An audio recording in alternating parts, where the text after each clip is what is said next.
I want you to change the world, and don't think that this is going to happen peacefully or you can do it alone. We need to kill the rich. You get out there, you use your weapons, and you rip Washington apart. You hunt down the billionaires, the bank bosses, the CEOs, the scumbags, and the liars, the governors, the lobbyists, the senators, because they're all the same, and you hang them. Good morning, everyone. It's May 2nd, 2018. I'm Eric. How's everyone doing this morning? I hope you're doing well. So, Benjamin Netanyahu has made a speech outlining what he calls evidence of Iran continuing their goals of being a nuclear state. Now, many countries in that region already have nuclear weapons, such as Saudi Arabia. Israel has nuclear weapons. And, I don't think it's our business to tell other nations what weapons they may or may not have, especially when we hold the world's largest stockpile of various types of weapons of mass destruction. How can we, when I say we, I don't mean you and I mean them, the leaders. How can the leaders, with a straight face, justify trying to start a war with a nation because they have or are trying to get or construct a nuclear weapon?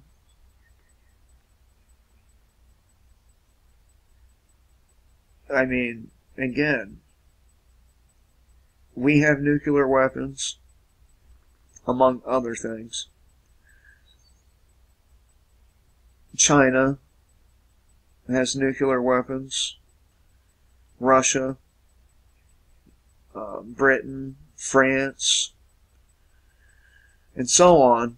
All these places have nuclear weapons, but Iran trying to develop their own nuclear program is somehow this grave sin that justifies both Israeli and United States kinetic actions against Iran. And of course, Iran's not going to be the only nation that will be attacked. Along with Iran, they will take Syria and any other Arabic country there in the Middle East. So it reminds me of George Bush and Colin Powell. You know, we know Iraq has weapons of mass destruction and blah, blah, blah, blah, blah. Anyway, I have a couple clips here. We're going to view them and talk about them and go from there.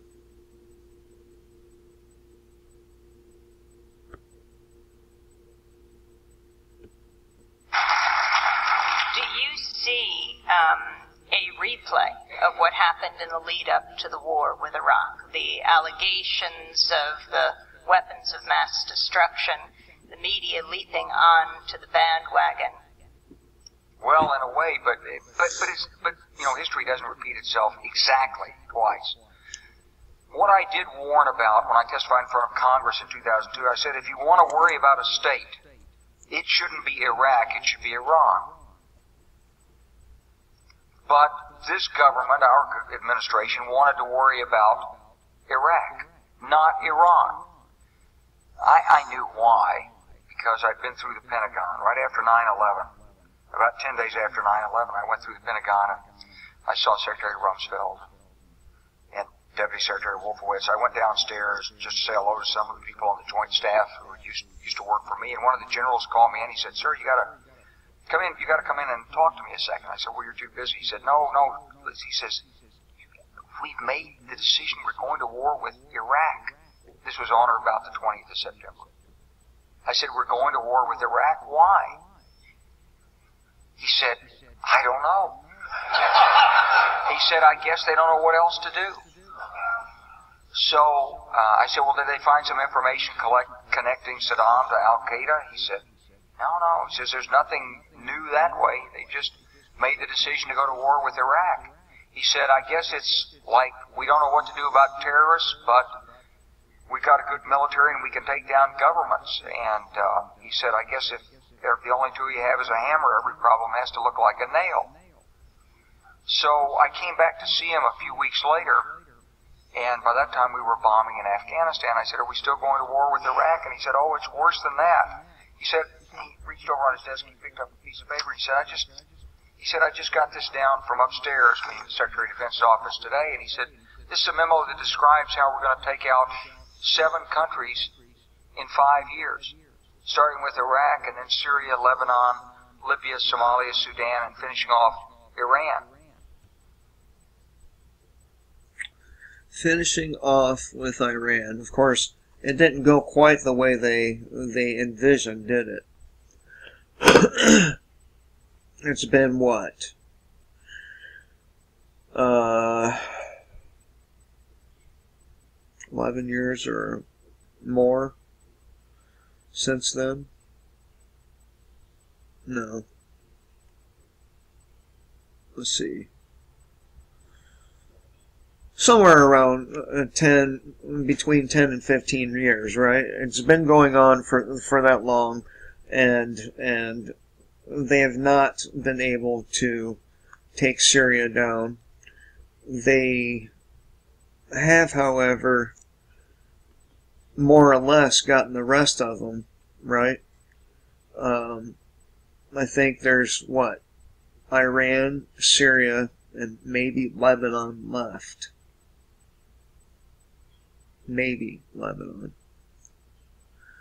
And then, of course, we have Netanyahu trying to pull the same shit the Bush administration pulled back after 9/11. הערב אנחנו נציג לעולם מידע שלא נחשף אף פעם. Tonight we will present the world never before exposed information, and it's an intelligent achievement, one of the biggest Israel has known. As I'd like the international community will hear what I have to say and understand it. I will talk in English and afterwards in Hebrew. Tonight we're going to show you something that the world has never seen before. Tonight, we are going to reveal new and conclusive proof of the secret nuclear weapons program that Iran has been hiding for years from the international community in its secret atomic archive. We're going to show you Iran's secret nuclear files.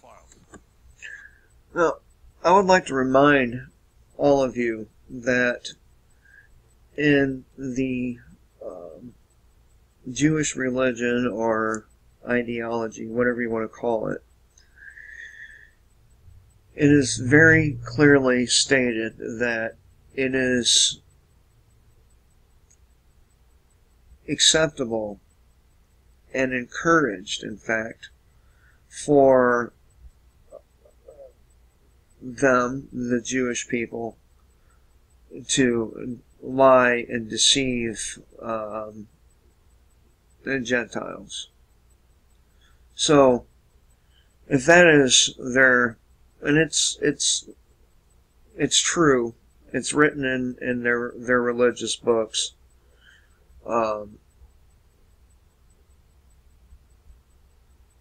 that makes it very, very difficult to know if you're being lied to or not.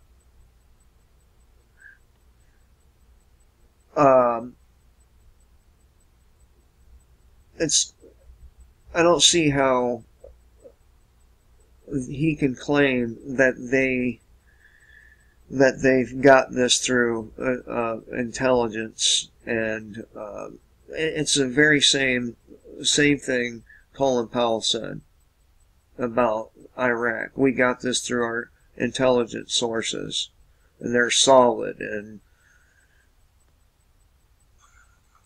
you may well know that Iran's leaders repeatedly deny ever pursuing nuclear weapons. You can listen to Iran's Supreme Leader, Ali Khamenei. I stress that the Islamic Republic has never been after nuclear weapons. You can listen to Iran's President, Hassan Rouhani. Nuclear weapons and other weapons of mass destruction have no place in Iran's security and defense doctrine, and contradict our fundamental religious and ethical convictions. This is repeated by Iran's Foreign Minister, Javad Zarif. We didn't have any program to develop nuclear weapons. Anyway, we consider nuclear weapons both irrational as well as immoral. Well, tonight I'm here to tell you one thing. Iran lied. Big time. After signing the nuclear deal in 2015, Iran intensified its efforts to hide its secret nuclear files. In 2017, Iran moved its nuclear weapons files to a highly secret location in Tehran. This is the Shorabat district in southern Tehran. This is where they kept the atomic archive, right here.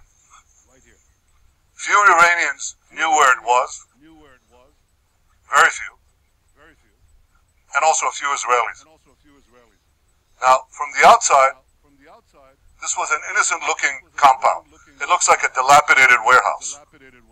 But from the inside, it contained Iran's secret atomic archives, locked in massive files.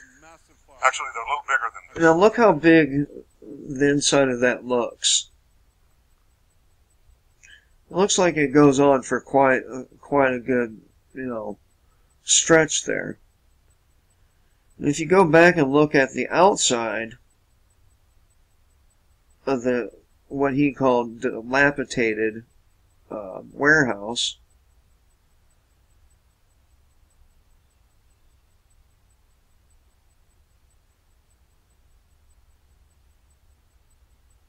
although I must say the width of the place does look, it looks right. And look, the reason why we should call into question all these statements is because we have two countries here, Israel and the United States, who have a long, well, not so much so for Israel, but for the United States, we have a long, long history of being manipulated into wars that we really have no business in. I mean, we didn't really have any business in World War I.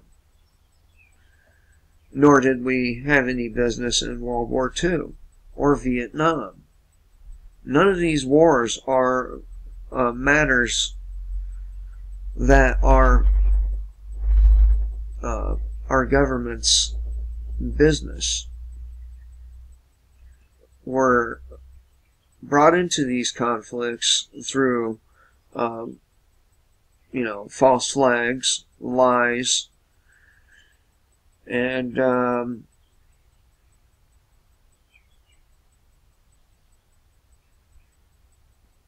we fall for it. Well, the people fall for it, seems like every time.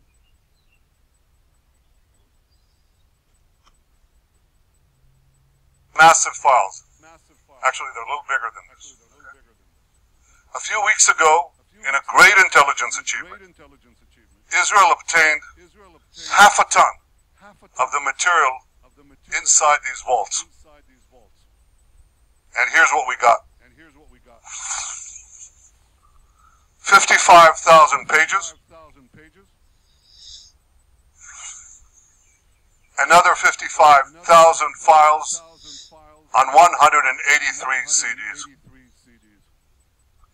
Everything you're about to see is an exact copy of the original Iranian material. You may want to know where are the originals? Well, I can say they're now in a very safe place. Here's what the files included. Incriminating documents, incriminating charts, incriminating presentations, incriminating blueprints. Notice how he repeatedly says incriminating. Incriminating photos. How can something be incriminating when it's not criminal in the first place? Incriminating videos, and more.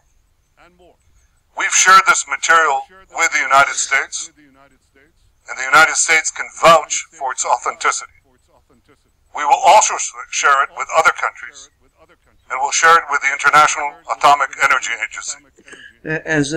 As if our politicians' words or word is good enough for them to be believable, to verify what this asshole is saying. And according to the book of Revelation, Israel is going to be at the center of, well, what they call the final battle, Armageddon. And a lot of people like to think that Armageddon is some distant event yet to happen, but with every passing day, it looks to me like we are really, really being pushed and dragged into this direction in a hurry. Not some distant event waiting to happen, but rather a event that is ongoing. It's an event that's ongoing, and people like Benjamin Netanyahu are pushing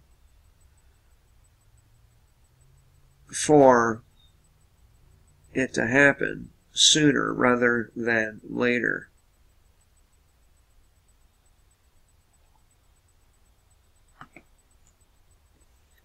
Now, can you, the person watching this video,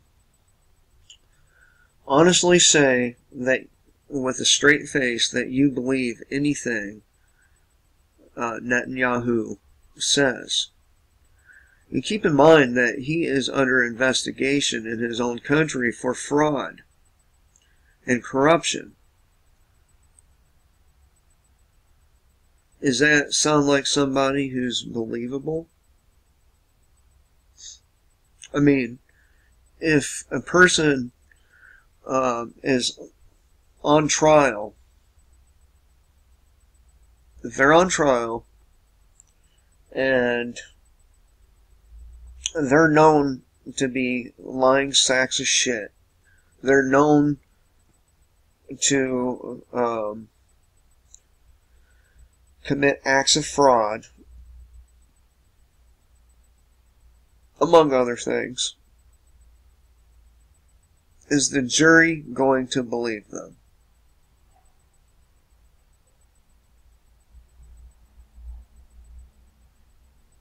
No. The jury will not believe them.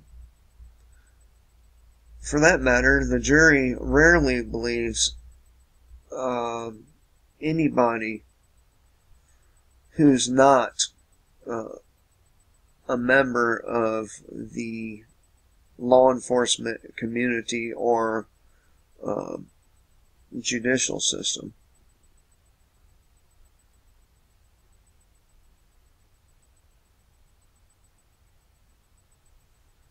Can you say with a straight face that Netanyahu is telling the truth?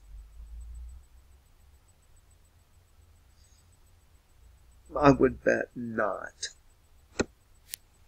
So let me tell you the history of this material. We've known for years that Iran had a secret nuclear weapons program called Project Ahmad. We can now prove that Project Ahmad was a comprehensive program to design, build, and test nuclear weapons.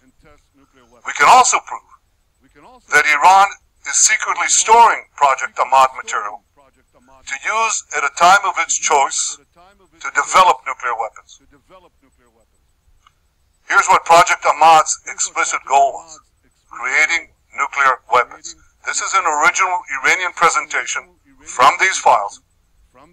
And here's the mission statement: design, produce, and test 5 warheads, each with 10 kiloton TNT yield, for integration on a missile. You don't have to read Farsi to see 10 kilotons here, TNT. This is the specific goal of Project Ahmad. That's like 5 Hiroshima bombs to be put on ballistic missiles. This is an original Iranian spreadsheet from the archives of Project Ahmad. Look at what it has here: yellow production, centrifuge enrichment process, warhead project, simulation project, and test. And indeed, when we analyzed what's in these archives, we found that Project Ahmad had all the 5 elements, the 5 key elements of a nuclear weapons program. I want to take them one by one. First element is designing nuclear weapons. This is an original Iranian illustration of a weapon. Again, you don't have to read Farsi to understand this. This is U-235, that's enriched uranium, right here at the core. That's the only place where you find in the core enriched uranium. And here's an Iranian simulation, original Iranian simulation, putting all these components together. That's the first component. Second component, developing nuclear cores. Here's a photo showing the casting process and a cast metal core from the archives. And here's a secret underground facility the Iranians were building to produce nuclear cores. We have hundreds of documents for each of these components. Third component, building nuclear implosion systems. This is an original Iranian photo of a measuring device for implosions. And here's a simulation of a nuclear implosion. Fourth element, preparing nuclear tests. Here's a map of 5 potential locations for a nuclear test in eastern Iran. 1, 2, 3, 4, 5. We have many, many more such documents. And fifth, integrating nuclear weapons on missiles. Here's a design for a nuclear payload on a Shahab-3 missile from the archive. Here's the warhead. Here's the bomb. And I don't have to remind you, I think, that Iran is continually expanding the range of its ballistic missiles, its nuclear-capable missiles.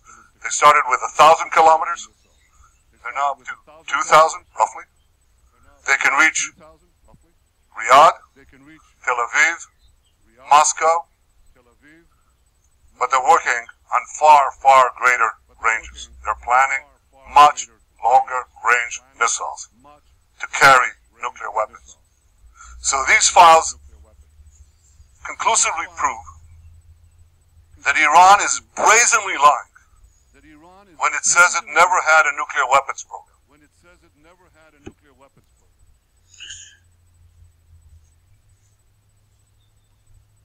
Now, my question is, how do we know that these are genuine Iranian documents?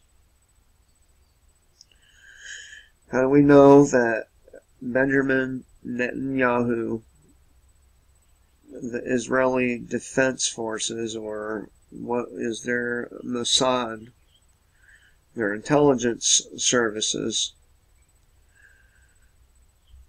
didn't make it up? How do we know?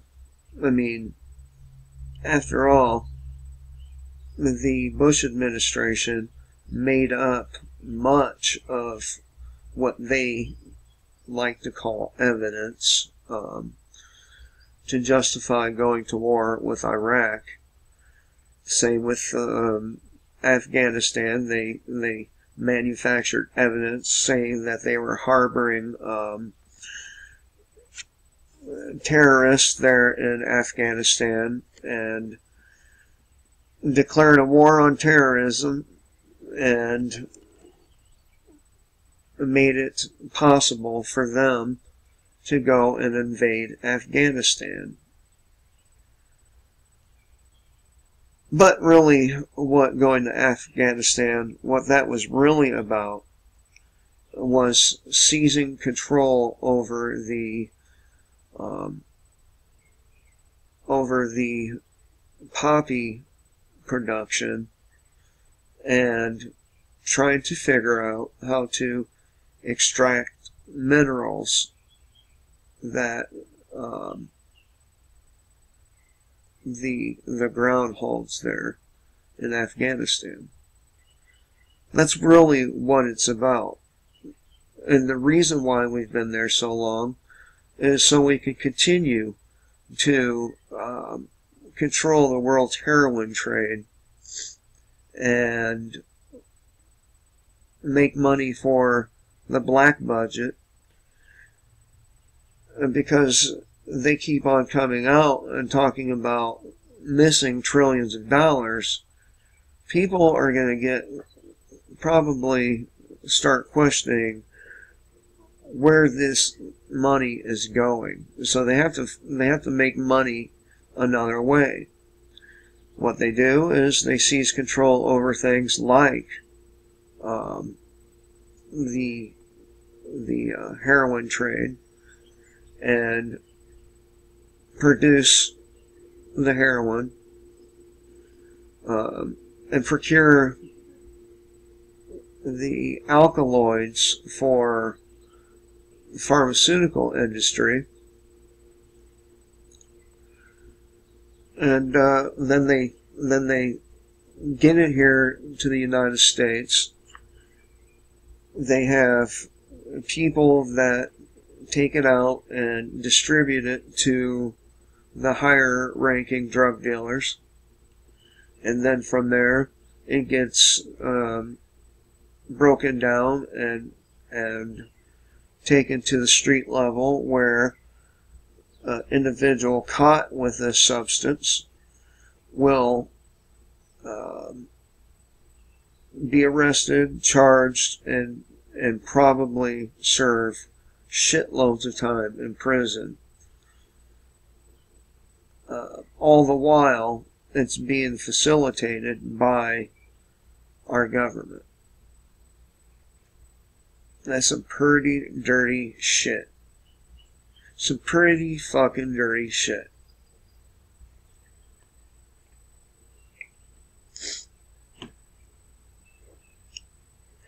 I mean, listen to this dude. got a fucking hard-on. Iran was faced with mounting pressure in 2003. You remember that? That was following the Gulf War. So it was forced to shelve Project Ahmad. But it didn't shelve its nuclear ambitions. So Iran devised a plan to do two things. First, to preserve the nuclear know-how from Project Ahmad. And second, to further develop its nuclear weapons-related capabilities. That plan came directly from Iran's top leadership. Here's another document from the archive. This is following the new directive of Iran's Minister of Defense, Mr. Shamkhani. Today is the director of the National Security Council. Following the new directive of Iran's Minister of Defense, the work would be split into two parts, covert and overt.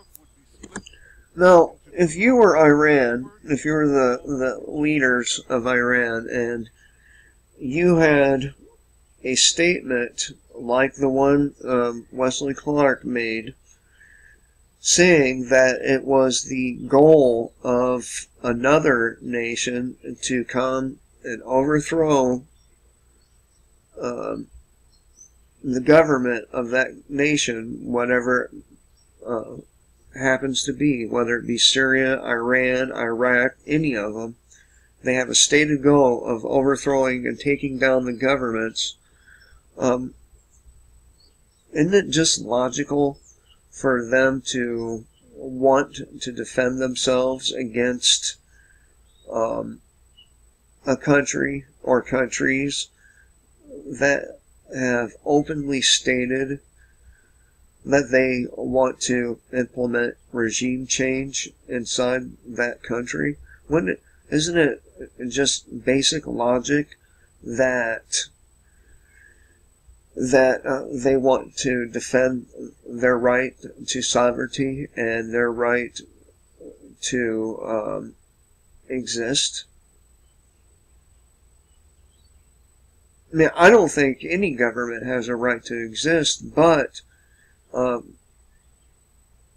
we're not talking about me. We're talking about them. They think they have a right to exist.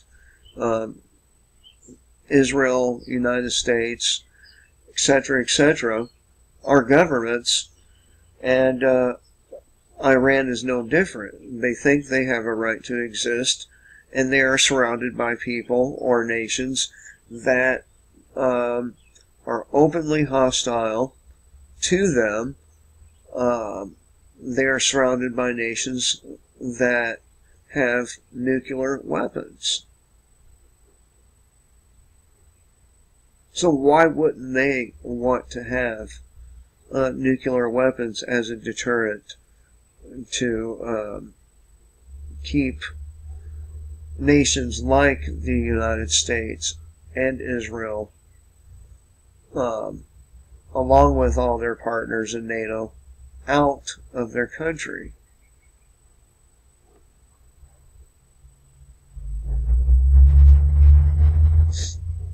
I mean, it just seems logical to me.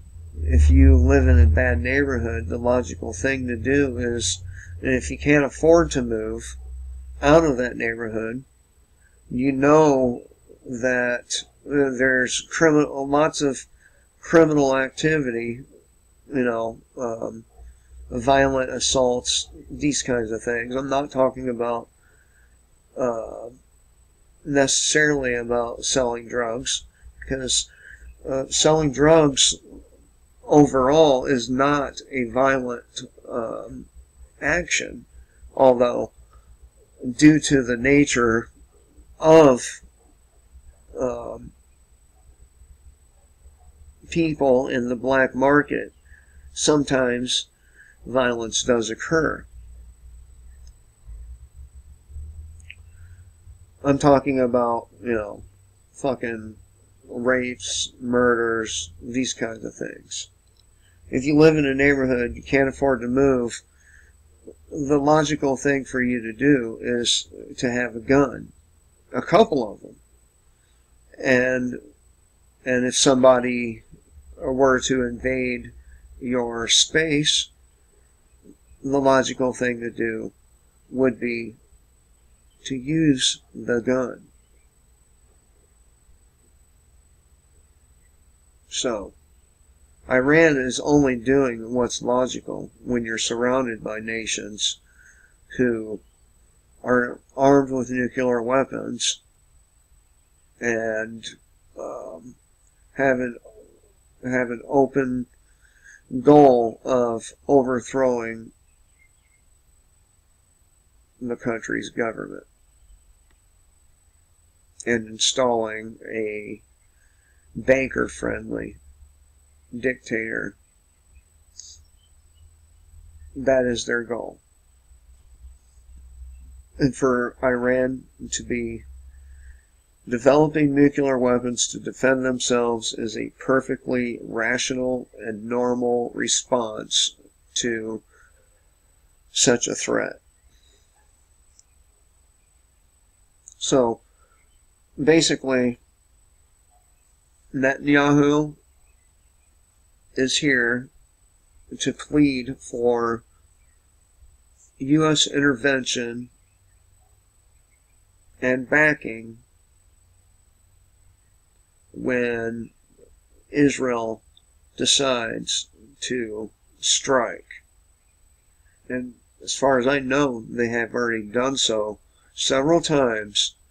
And as far as I've heard, Russia is beginning to be more aggressive there in Syria.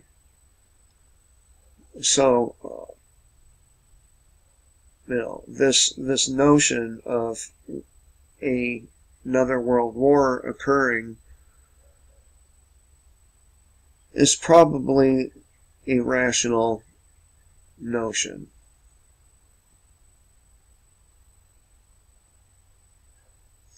It's probably a logical conclusion to come to. So, be on the lookout. Be on the lookout.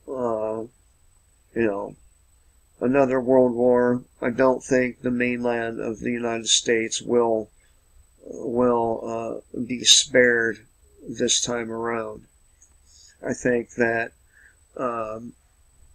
we will be targeted by the enemies our government has created, and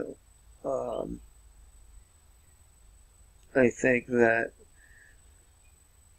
at some point the Russians are going to use an EMP weapon on us, and after that, things get real ugly for those of us living here in the United States. Those of us who could not afford a $100,000 or more bunker, we're going to have to deal with the brunt of the consequences earned by our government and the government of Israel. Anyway, thought I'd share this with you. I hope you all have a great day, and remember, kill the state before the state kills you.